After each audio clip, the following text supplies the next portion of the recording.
Thank you, Mr. Chairman. I appreciate it very much. General Fenton and Mr. Mayor, I know this has been touched on, but it's an issue that I think is really important. How is the shift going from your rightful and exceptional focus on CT operations, primarily in the CENTCOM AOR, to the Indo-Pacom region as our pacing threat? And what is the kind of orientation of the strategy in that region? And what I mean by that is the CT SOCOM focus post 9/11 was very kinetic, which our guys did an incredible job at.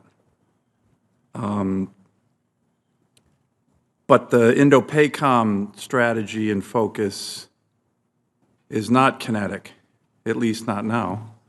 We all hope it's never going to be kinetic. So it's a very different mission set. I don't know if that impacts morale. It's not as, well, I'd like both of you to talk about that, because I've been concerned that it's been hard. You've done such a good job in that AOR, and that AOR is still important. And the issue of making sure that violent extremist organizations do not threaten our nation, particularly with weapons of mass destruction, is still critical. But the pacing threat is China. Every day we see something. You saw the foreign minister of China yesterday publicly saying, hey, we're on a collision course towards war. We don't want that, but we better well be ready for it. And your operators are the best in the world. There's no Chinese forces that can hold a candle to the U.S. Special Operations enterprise, not even close. So it's a giant strategic advantage we have over them. I want them to fear the hell out of it. So what are we doing, and how's that shift going?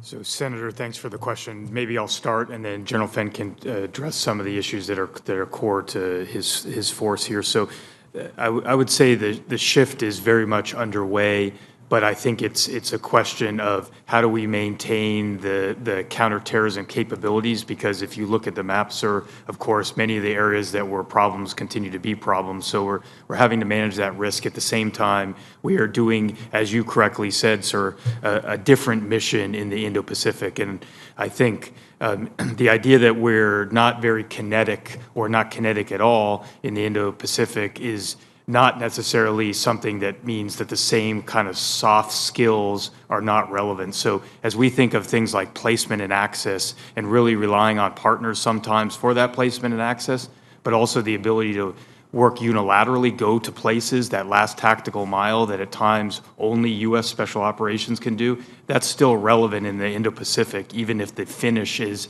not a kinetic or lethal finish. Good. And I think, second, Senator, I would highlight the by, with, and through approach, really working through partners, that has really been the hallmark of the counterterrorism efforts, especially the last decade or so, is very, very relevant, again, in the Indo-Pacific, because we want our partners to be in the lead, but we've demonstrated in places like Ukraine, we can do that from a distance. So yeah, it doesn't have to be the hand on the shoulder that we've been familiar with in the past.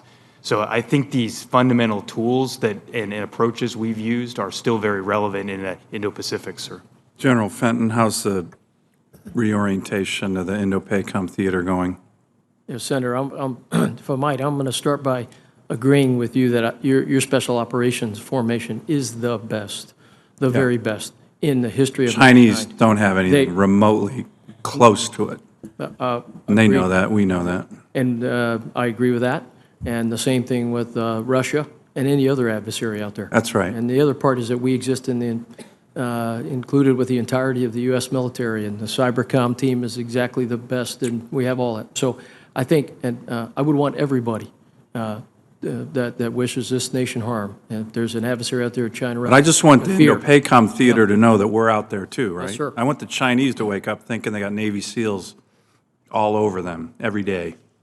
Sir, and your special operations team is out there in a very sustainable, durable way, and in a concert with Admiral Aquilino's requirements. And I would tell you that we can handle these challenges. And I'll start by saying special operations really never left strategic competition and integrated deterrence. And you and I talked about this, Senator, I think last year, where I was the special ops commander responsible in the Pacific for the special operations forces that both did counterterrorism with one partner that I can talk more in a closed session about, but competed with the PRC all day long by building partnerships, relationships, and capability. That continues. At the same time, we will not take our eye off the persistent threat of global terrorism, and so we will still handle the CT mission. And there will be a number of our forces that have the CT mission each and every day, hunting anybody that wishes harm to this nation, but can slide over to present some level of dilemma to an adversary in an integrated deterrence arena. And I would just add, much of our counterterrorism experience is desired by these partners and nations as we go forward to train and becomes a key part of the partnership. So, Senator, I would just end with, your SOCOM team is absolutely ready to handle that challenge. I think there's a large portion of our force that is excited about this. They want to do what the nation needs. And right now, the nation needs us to get very involved, and we are, and deter PRC, and certainly to address aggression by the Russians. And they want to be knee-deep in it. You know your special operations team well. And at the same time, handle the counterterrorism mission and any crisis response mission where U.S. citizen or diplomat need to be safeguarded or rescued. Thank you. Thank you, Mr. Senator Chairman. Sullivan. And I just want to say to General Nakasone, no question, I just think you're publicly, because a lot of what you do is not public, I think you and your team are doing an exceptional job, General. Thank you. Thank you, Mr. Chairman.